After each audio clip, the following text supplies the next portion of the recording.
Okay, so 1.6 deals with comparing fractions and mixed numbers. So let's just remind ourselves what a mixed number is. And just like a mixed number, so you have a combination of different things, you have a whole number part and a fraction part. So if I was to look at this, I would say 3 and 2/5. That's how I would read it, 3 and 2/5. So I have 3 whole pizzas, and then I have 2/5 of a pizza. And remember, everything wants a special name. So fractions were like, you know what? I want a special name. They're going to let me call myself a proper fraction. And I always put a British accent. I don't know why, because it just sounds so proper. Let's have a proper fraction. And that just means that the fraction whose numerator, remember, numerator is the number that is on the top, is less than its denominator. Remember, down for denominator. So when your numerator is less than your denominator, we get to call it that fancy name of a proper fraction. And if it doesn't have a numerator that is less than, if the numerator is greater than the denominator, we get that fancy name of improper fraction. So again, everybody wants a special name. We talked about evens, odds, we talked about primes, composite, and then within those numbers, we found our least common multiples, we found our greatest common factors, and then now we're going to be using those resources to help us compare fractions and mixed numbers. Again, fraction just wanted a special name. Fraction wasn't good enough. So they said, you know what? When the situation is that our numerator is greater than our denominator, we call it a proper fraction. And then when the situation is that our numerator is greater, we call it an improper fraction. Somebody liked to say in the past, when it's bigger on the tapa, it must be improper. Okay, so when the fraction is bigger on the tapa, because the 11 is bigger than the 4, it's an improper fraction. All right, here we go. So what you're going to be doing is writing proper fractions or writing improper fractions. So what I would always do is pause the slide, write things down, and then see if you know how to solve it, and then follow along. But it's okay to pause the screen and write things down. So we're going to be writing improper fractions. So to do that, we need to multiply the whole number part and the denominator, and then we add the numerator and write the sum over the denominator. And you're like, what? Hopefully you remember. Don't have to write this down over here. What I like to remember is when things change forms, it always reminds me of the Transformers. Okay, so here is what we do. Danica likes to call it your mad face. Okay, mad stands for multiply, add, over your denominator. Denominator. Okay, so we're going to make our mad face. So here's how you do that. You're going to draw this. Okay, you're going to multiply 5 times 3 is 15, and then you're going to add this. Okay, so 15 plus 2, you add your numerator. So 15, 5 times 3 is 15. 15 plus 2 is 17. So 17 over 5. And you can kind of, some people like to, if you look, tilt your head to the left, you can kind of see the frown right there. Sometimes I see it, sometimes I don't. But the mad reminds us that we multiply and then we add over our denominator. I'm just going to throw an extra example. Let's just say 2 and 1/4. Okay, I want to change this to an improper fraction. So I'm going to make my mad face, add, or sorry, multiply and then add. So 4 times 2 is 8. 8 plus 1 is 9. So 9 over 4. Another way that I've seen students in the past do is they have just put a multiply here and a plus here. Okay, so you're taking 4 times 2 is 8. 8 plus 1 is 9. So you don't have to make your mad face. If it doesn't work for you, it doesn't work for you.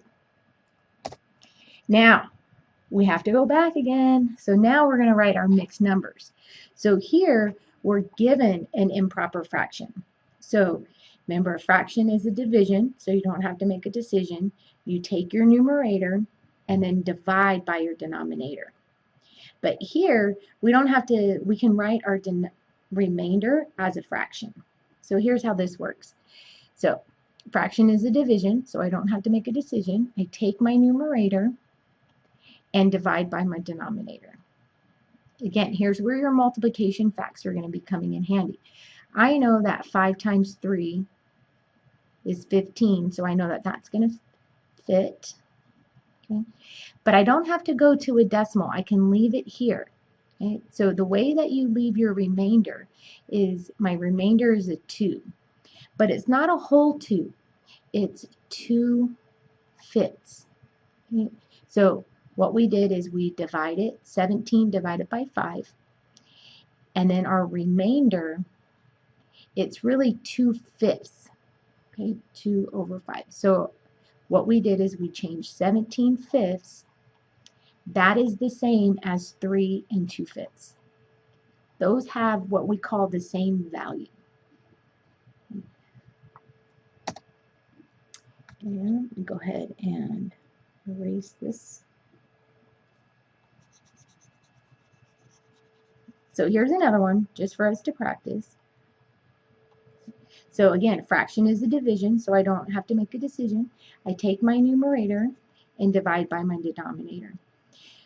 4 goes into 11 2 times, gives me 8. 11 minus 8 gives me 3. Now again, I'm going to write my remainder as a fraction. So I get 2 wholes, and then I get 3/4. So this is my mixed number. So again, some of the problems, all you're doing is going back and forth between an improper fraction to a mixed number, from a mixed number to an improper fraction. And then the last thing it has us do is compare, because remember, mathematicians like things to be in order, so they want to know which one is greater than, which one is less than. So in order to compare it, we need to have our common denominator. Okay, and right now this has a denominator of 6 and this has a denominator of 4. So what I like to do is change everything to an improper fraction. I like this one. It's already an improper fraction. I'm going to leave that here. The 2 1/4 needs to change into an improper fraction. So I'm going to make my mad face, multiply, add. So 4 times 2 is 8. 8 plus 1 is 9. 9/4. Okay. So now I have to compare these two fractions. Okay.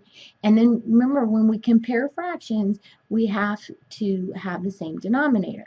So I need to find what my least common multiple, least common denominator, those are the same thing, between 6 and 4. Some of you might see it right off the bat and say, boom, it's 12. If you do that, by all means, go ahead and change your fractions. Change your fractions to have a denominator of 12. But I'm going to go ahead and walk us through the process of finding that multiple. So I have a denominator of 6 and I have a denominator of 4. Put your freebie down. 6 times 2 is 12. 6 times 3 is 18. So I'll just go to this one. 4 times 1 is 4. 4 times 2 is 8. 4 times 3 is 12. Oh, we don't have to go any further because I found a common denominator. So my LCD, which is also called your LCM, but remember we like to use that word denominator when it's a fraction. So we know these fractions need to change to have a denominator of 12. So here's how I'm going to do that. 17 over 6 needs to turn into a fraction over 12. So this goes back to that equivalent fraction section. Then 9/4 needs to turn into a fraction over 12. So you got to ask yourself, how does a 6 turn into a 12? Oh, I multiplied by 2. And if I multiply the bottom by 2, I have to multiply the top by 2. If you don't see this multiplication right off the bat, do it old school. Okay, but I know that 2 times 10 is 20, and then 2 times 7 is 14, so I know this is going to be 34. 4 times what gives me 12? It's 3. Then multiply the top by 3. 9 times 3 is 27. Again, need to know your multiplication facts. So if I was going to compare this to see which one is greater than, which one is less than, which one is equal. So I have to compare these fractions now.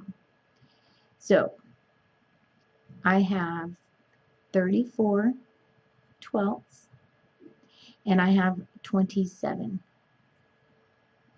twelfths. So when I compare my numerators, I can see that this one is greater. Okay, hopefully that helps. We'll practice this in class.